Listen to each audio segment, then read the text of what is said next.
muna wa sauran 'yan uwa waɗanda suka ba da gudun muhalli din da waɗanda ma ba su iya kasancewa a wannan muhalli din ba da waɗanda suke kan hanya, kowanne muna masa maraba da zuwa. Muna roƙon Allah subhanahu wata'ala kamar yadda ya kawo mu lafiya mu mai da mu gidajen mu lafiya.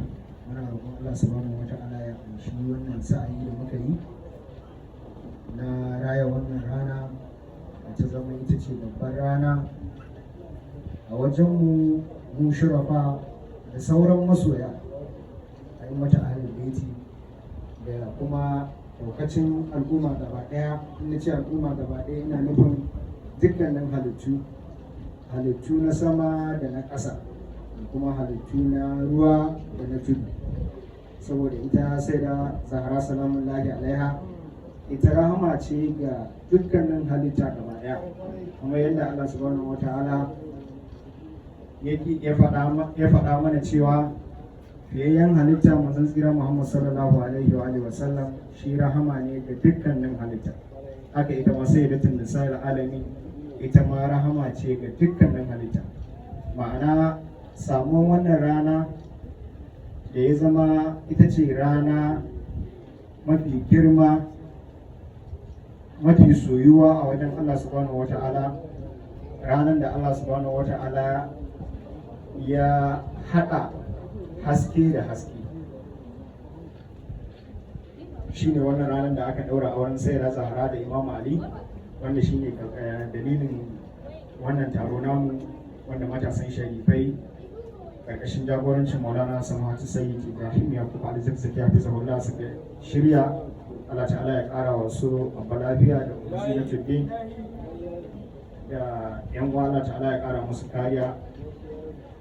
To wannan rana ce mai kayan muhimmanci sosai, wanda idan a ce za a yi magana dangane da ita muhimmancin ranar a wajen al'umma gaba ɗaya da kuma dukkanin halitta, wuni guda ya yi kaɗan, sati ya yi kaɗan, wata ya yi kaɗan, shekara ya yi kaɗan, sai dai mutum ya faɗi iya abin da Allah ta'ala ya iya sanar da shi dangane da ita wannan rana.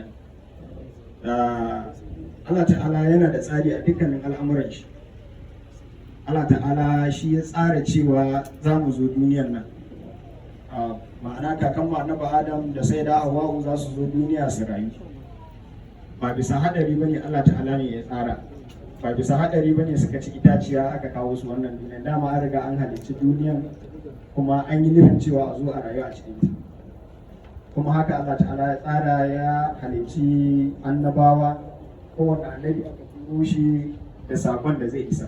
Ma'ana kowanne akwai sakon da aka ce ya zo ya isa, kuma kowanne da ya zo isar da wannan sakon akwai abin da ake so a haƙaƙa. Ma'ana akwai wani hadafi na Allah ta'ala. Menene shi wannan hadafi din?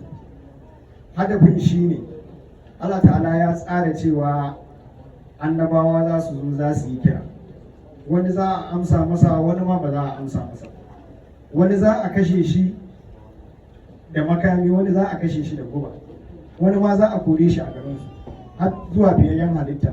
Abubuwan da suka faru duka duk muna da ilimi a kai, ma'ana mun san wasu abubuwa da suka faru. Amma akwai wani abu wanda Allah ta'ala ya nufa cewa zai kasance, amma ba zai kasance ba dole sai ta